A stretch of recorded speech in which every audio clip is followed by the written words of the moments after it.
नमस्कार, news nation digital के हमारे इस खास एपिसोड खबरें दुनिया की में आपका स्वागत है। मैं हूं सुमित कुमार दुबे। पिछले साल अक्टूबर में जब हमास के हमले के जवाब में इजराइल ने गाजा में घुसकर वार करना शुरू किया था, तब किसी को उम्मीद नहीं थी कि यह जंग इतनी लंबी खिंच जाएगी। इजरायली हमलों में निर्दोष सिविलियंस की मौतें हुई। इंटरनेशनल स्तर पर इजरायली पीएम बेंजामिन नेतन्याहू की निंदा भी हुई, लेकिन गाजा में इजराइल का मिलिट्री ऑपरेशन चलता रहा। नेतन्याहू ने यह बात कई बार कही कि गाजा में हमास का पूर्ण सफाया होने तक ये ऑपरेशन जारी रहेगा, लेकिन अब लगता है कि हमास से लड़ते लड़ते और उत्तरी इजराइल में लेबनान से हिजबुल्लाह के रॉकेट्स को झेलते झेलते इजराइल की फौज का दम अब फूलने लगा है। और इस तरह की खबरें आने लगी हैं कि इजराइल की आर्मी उसके पीएम नेतन्याहू के बीच, यानी आर्मी और नेतन्याहू के बीच गाजा में जंग को जारी को रखने को लेकर अब टकराव बढ़ गया है, सहमति नहीं है। हमारे आज के इस एपिसोड में हम बात करेंगे कि आखिरकार गाजा में जंग लड़ रही इजरायली फोर्स क्यों समझौता करना चाहती है और कैसे हिजबुल्लाह ने इजराइल के लिए बड़ी परेशानी खड़ी कर दी है।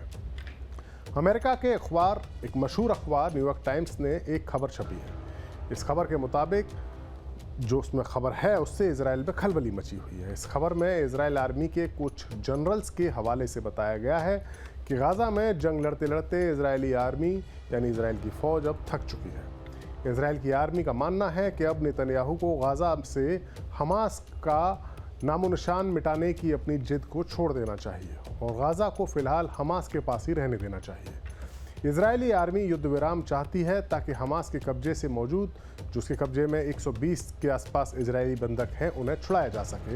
युद्ध विराम के बाद हमास के खात्मे का इरादा अब फिर कभी पूरा किया जा सकता है, ऐसा इजरायली आर्मी के जनरल्स का कहना है, न्यूयॉर्क टाइम्स की खबर के मुताबिक। हालांकि नेतन्याहू के दफ्तर ने इस खबर का खंडन किया है, लेकिन फिर भी ये सवाल है कि इतनी मजबूती का दावा करने वाली इजराइल की फौज हमास को ख़त्म करने में क्यों नाकाम रही।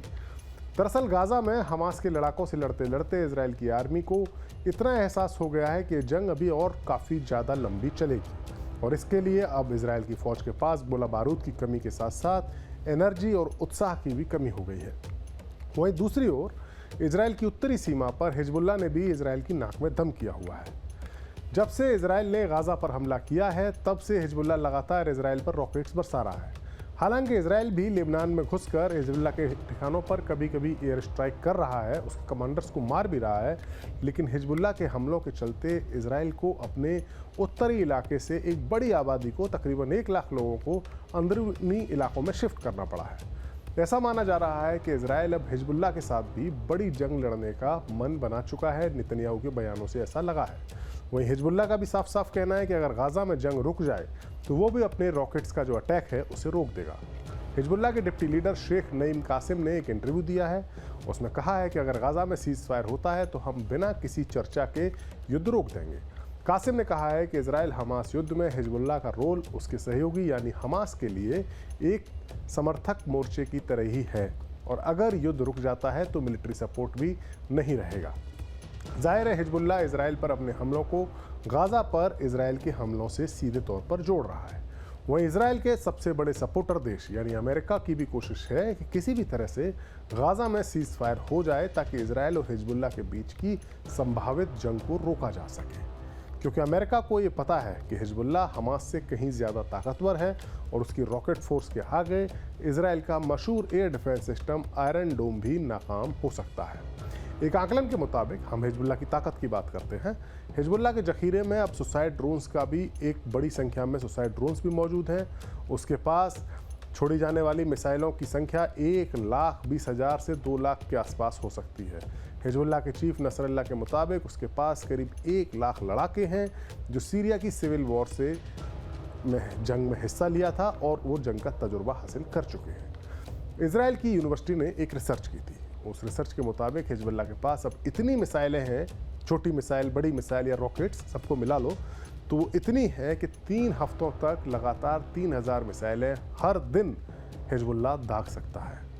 उसका मकसद इजराइल के एयर डिफेंस सिस्टम यानी आयरन डोम को नाकाम करना है।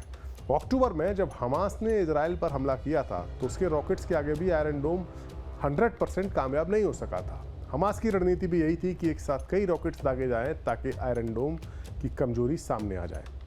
एक अमेरिकी थिंक टैंक के मुताबिक हिजबुल्लाह के जखीरे में लंबी दूरी की मिसाइलें भी हैं, जिनका इस्तेमाल वो इजराइल के सिविलियन ठिकानों को टारगेट करने के लिए कर सकता है, ताकि इजराइल की आवाम में आत्मविश्वास कमज़ोर हो, खौफ फैले और वो सरकार से युद्ध को रोकने के लिए गुजारिश करे या युद्ध के लिए सपोर्ट में कमी आ जाए इजराइल में। इजराइल को भी हिजबुल्लाह की मिसाइल पावर का पूरा अंदाज़ा है, इसीलिए वो अपने आयरन डोम सिस्टम की बैटरीज को नॉर्थ के इलाके में शिफ्ट कर रहा है। एक रिपोर्ट के मुताबिक इजराइल के पास इस वक्त आयरन डोम की 10 बैटरीज हैं। हर बैटरी में 4 लॉन्चर हैं जो रडार से जुड़े हुए हैं। ये रडार आने वाली हमलावर मिसाइल को डिटेक्ट करते हैं और लॉन्चर से उस वक्त जब आने वाली मिसाइल डिटेक्ट होती है तो फिर एक मिसाइल इंगेज करके हवा में ही मार गिराने के लिए छोड़ी जाती है। जाहिर है अगर एक साथ कई हमलावर मिसाइलें आएंगी तो फिर सिस्टम पूरी तरह से उन्हें हवा में मार गिराने में कामयाब नहीं रहेगा।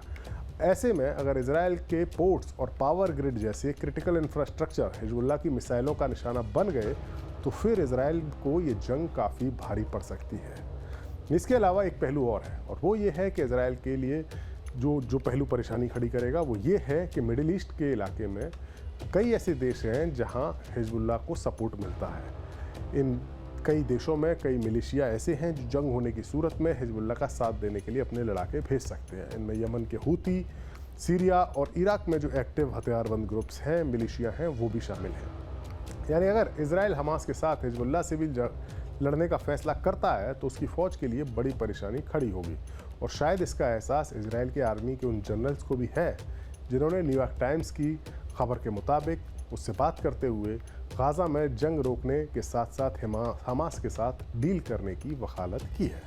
हमारा ये वीडियो आपको कैसा लगा? कमेंट सेक्शन में जाकर अपनी राय हमें ज़रूर दें। नमस्कार।